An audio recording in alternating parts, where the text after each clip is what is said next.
Hi, and welcome to the second season of the Community Resource Network training sessions. My name is Charlie Domvillw-Lewis. I'm the Senior Education Officer at the Labour Relations Division of the Department of Commerce. So last year we went through a variety of different employment law issues, things like minimum rates of pay, employment status, leave entitlements, employment contracts, areas like that. Today, the first session of our new season is going to be about employment obligations. So this is about the basic legal requirements that you as an employer have to your staff, and also the basic legal requirements that your staff have to you.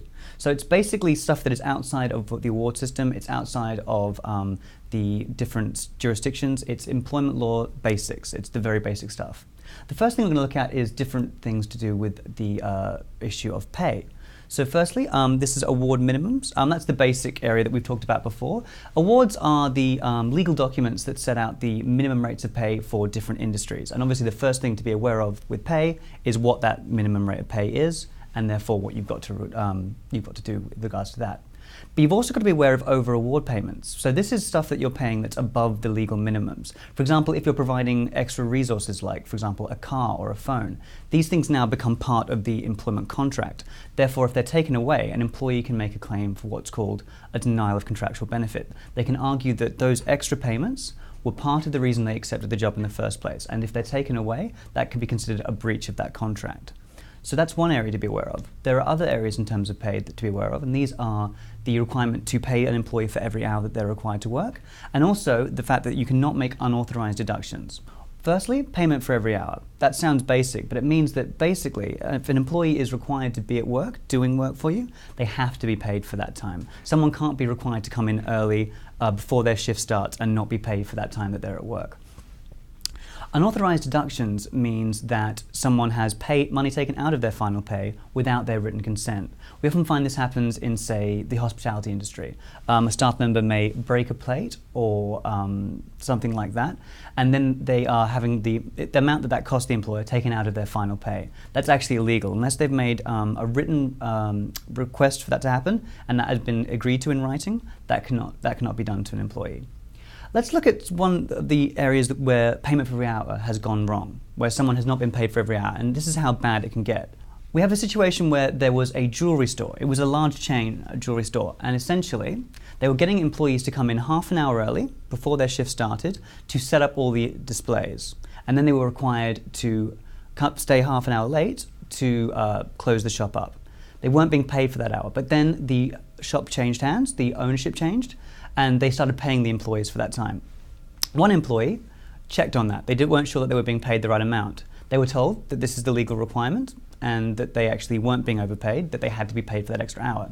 So they called WageLine, they checked on that and found that they were required to be paid for every hour. So they decided to make a claim for that time. They mentioned that to a friend of theirs, who mentioned it to another friend of theirs, who mentioned it to another friend, who mentioned it to another friend. You can imagine how this went. Eventually, we had 21 claims against this one business for people who had not been paid an hour a shift. In some cases, those people had not been paid an hour a shift for 6 years. I can tell you that that amount of money does total up. The final amount that the employer had to pay out was $86,000. And that was not what they actually owed. That was less than they owed. That was just the amount that the employees were willing to settle for to get their claim finished. So obviously that's the worst that it could possibly go. That's a nightmarish extreme, but it's very important that if you're requiring someone to be at work, that you are actually paying for that time, because that can total up over a period of years. All right, the next requirement is a rather obvious one, that an employer has to provide work. Essentially, this is one of two areas. One, they have to provide a certain amount of work. Presumably, if someone is say engaged as a full-time employee, that implies that they will get 5 days worth of work and potentially 38 hours of work per week. If an employer's contract states that they will receive that, then an employer has to provide it. The other area is, of course, that it's agreed work. It's actually the job that they have been hired to do, that it is areas that are within their job description and they're not being asked to do areas that actually they weren't hired to do. The other area to be really aware of in terms of employer obligations is your duty of care. You have a duty of care to all your staff. That basically comes back to work safety. You have to provide a safe workplace, one that's free of any avoidable hazards, an area that everyone has the right training that they need, everyone's got all the right protective gear, there's no avoidable hazards happening in the workplace. And this can relate to one of several areas. I'm going to show you a few articles from our website. This is from the WorkSafe area of our department. Employers have been fined for various things. This is an example of someone who was badly injured in the workplace, and the employer was fined $40,000 for that. But it doesn't just have to be a safety breach that results in a serious injury. We've seen people being fined for employees who were sent out on an assignment but were not given the correct any kind of navigational aid, any kind of training. They were sent out and it was considered to be a breach of the duty of care. There's also people who are fined for fatiguing their workers, for not giving them adequate breaks, not giving them adequate time to rest during their shifts. So it's not just safety breaches that result in serious injuries, it's any kind of situation which could potentially cause harm to the employees or to clients of the business. Those are all areas in terms of physical safety, but it's very important to realize that that's not where work safety ends. An employer is required to provide a mentally safe workplace as well. This means that if there's any bullying or harassment or discrimination happening in the workplace, it's the employer's obligation to make sure that that stops, that that is cracked down upon, and that it is not allowed to go on in the workplace. That is also considered part of the duty of care. Finally, in the list of employer obligations, there is the duty to reimburse someone's expenses. This is a very basic requirement, I suppose.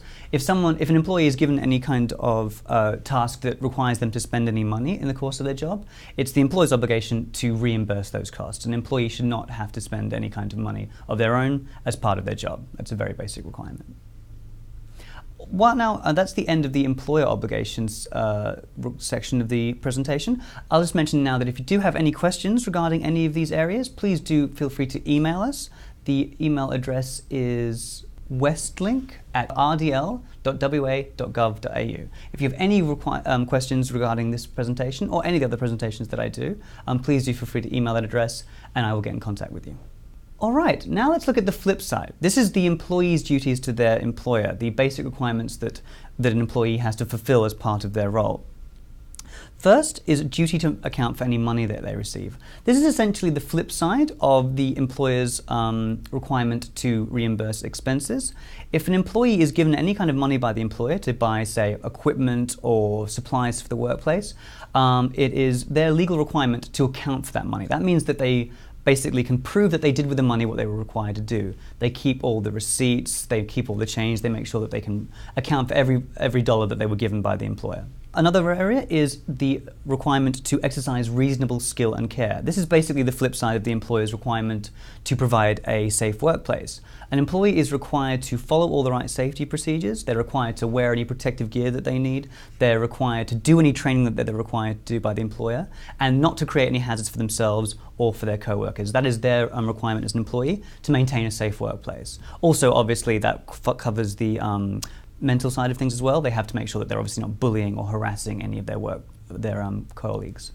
Another very basic requirement for an employee is that they have to obey lawful commands.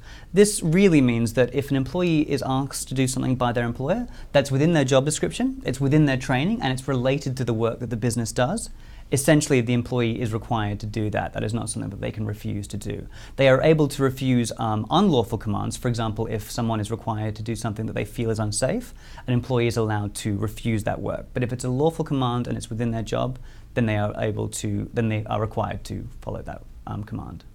And finally, confidentiality. Now, I put this under employees' duties, but it's very important to realize that this is an employer's responsibility as well. Especially as a community resource center, you are often the hub of a small community, and you've got a lot of responsibility with a lot of confidential information, whether it be people's bank details, someone's Centrelink issues.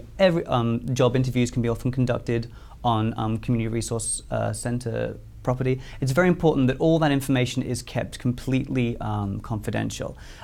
Especially when it's in a small community, that stuff can spread very, very quickly, and it can be very bad for the employer's reputation, and also it can just be very difficult for the employee situation as well.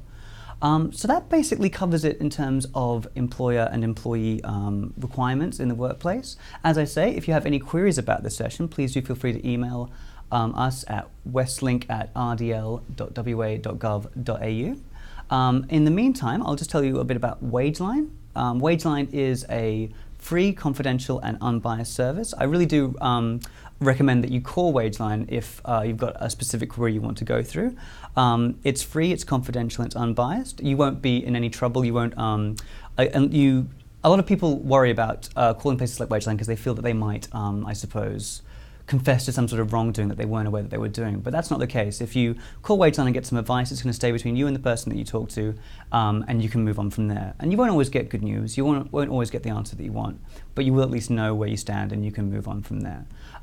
So before I finish, just got to briefly tell you that this was a very brief overview only, and you should always seek specific professional advice in any situation before acting or not acting on the information in this presentation. Thank you very much for your time, guys.